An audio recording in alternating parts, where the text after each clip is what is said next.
What makes a good pitcher good? Is it a low ERA, a high strikeout rate, or something beyond the traditional stats we've used for over a century?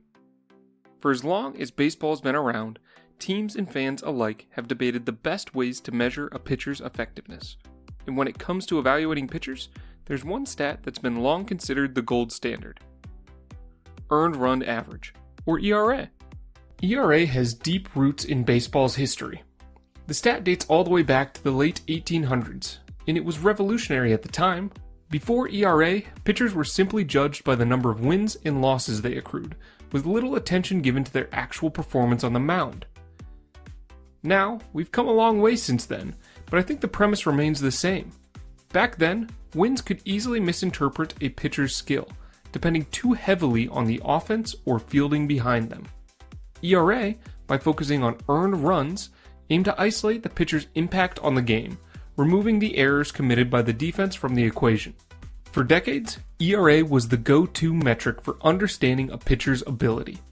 But as baseball evolved, the limitations of ERA became more apparent. The problem? It still relies heavily on the team around the pitcher. Things like park factors, defensive skill, and even luck in some instances can come into play. Baseball's stat-loving fans and analysts started to ask, can we go deeper? Can we find a stat that better represents a pitcher's individual skill? And that's what we're here to explore today.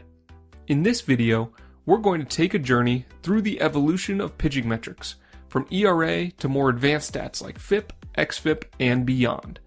These stats aim to remove the noise, giving us a purer look at a pitcher's skill. Let's dive in. Let's start with a recap of ERA itself. As mentioned, ERA measures the average number of earned runs a pitcher gives up over 9 innings. It's calculated by taking the total earned runs allowed, divided by the innings pitched, and then you multiply that all by 9. It's pretty simple. It's been used for most fans as a snapshot of how effective a pitcher is at limiting runs. You probably already know what a good ERA looks like, but as another refresher, generally an ERA under 4 is considered solid in today's MLB. Under 3.5 is strong, and under 3 puts a pitcher in elite company. However, as we noted, ERA can be misleading because it includes factors a pitcher can't control, like mistakes by the fielders behind them that don't count as errors in the dimension of their home ballpark where they pitch most frequently. We know we can do better, so that's where FIP came in. Enter FIP, Fielding Independent Pitching. FIP zeroes in on the outcomes that are directly under a pitcher's control: strikeouts, walks, hit batters, and home runs allowed. There is no one else to blame on the field when any of those outcomes occur other than the pitcher himself. We've talked about this on the channel before, but here's the equation for FIP. The formula may look complex, but the goal is straightforward: to give a clearer picture of a pitcher's skill by removing the impact of the fielders. It uses home runs, walks, and strikeouts because these are the outcomes a pitcher controls directly, without any help from the defenders. As we discussed for ERA, what's considered a good FIP? Well, FIP is typically set to a similar scale as ERA. A FIP under 4 is respectable, around 3.5 is good, and below 3 is excellent.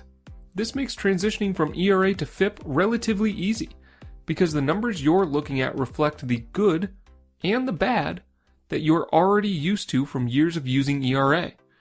FIP gives us a purer look at a pitcher's individual performance, because you're only relying on the things that a pitcher has in his control. But as you probably guessed, we can go even further, and that's where xFIP comes in.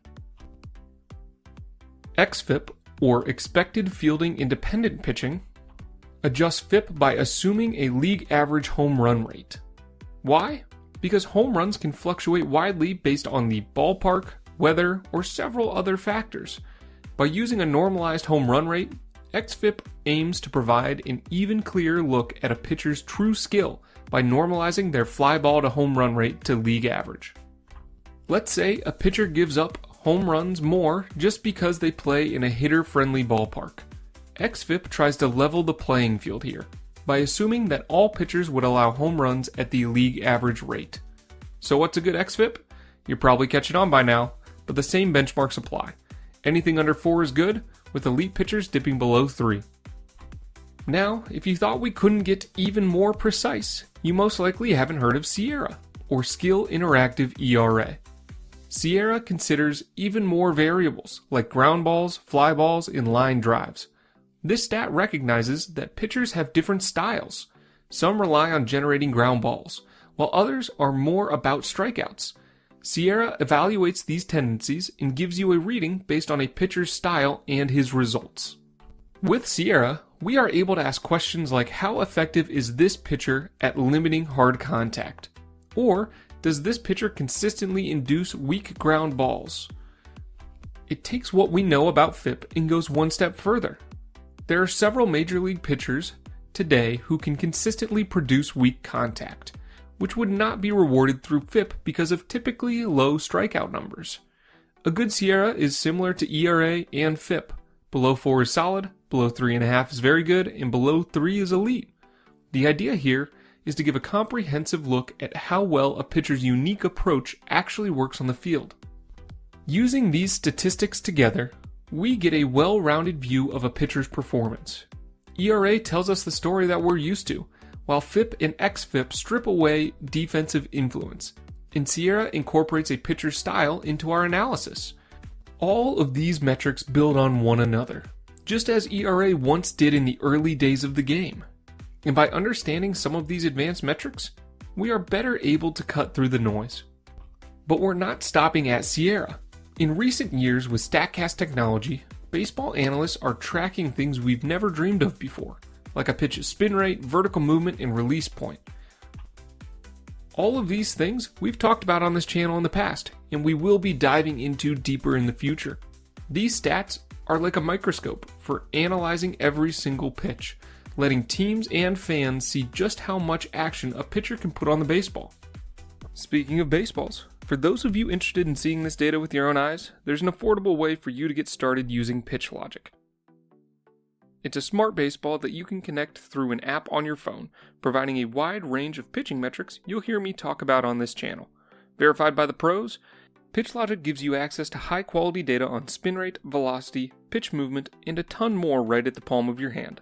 I personally believe this is a great tool, especially if you're just getting started. So if you want to check them out for yourself, check out the link at the top of the description.